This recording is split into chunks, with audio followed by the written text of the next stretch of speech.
So Cradreep asks, how do you release equity? Question. First question: is it a remortgage? I guess.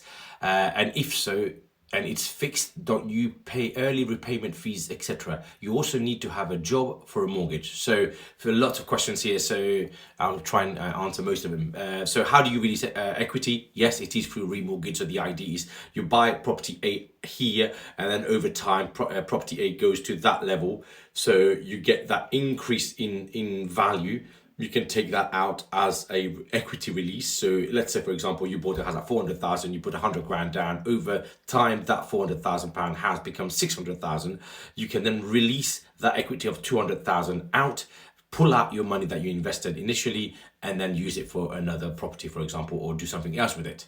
And then you say, if it's fixed term, do you not have to pay early repayment charge? Yes, if you are thinking about releasing equity, you've got to make sure, really, ideally, you've got to make sure that your product's coming out and you're going to renew the mortgage out to somebody else or even to the current lenders. And when you do that, obviously there is no ERC, early repayment charges.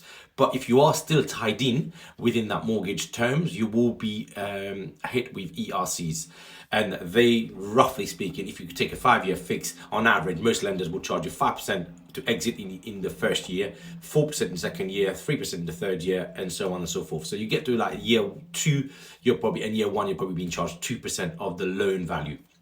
So be mindful of that when you are thinking about equity release. Having said that, if you've got 200 grand to come out and it's going to cost you £5,000 of fees, personally in the past I've paid the £5,000, taken out the 200 grand and used that money rather than wait 5 years, because that 200 grand investment has then doubled or at least increased significantly in value in those periods of time. You also need to have a job for a mortgage. That's not technically true. So depending on how you're buying, what structure you're using. If you're obviously under a personal name, yes, you will have to have a minimum income. And I think the average is £25,000 you have to show that you're earning before you can get a mortgage.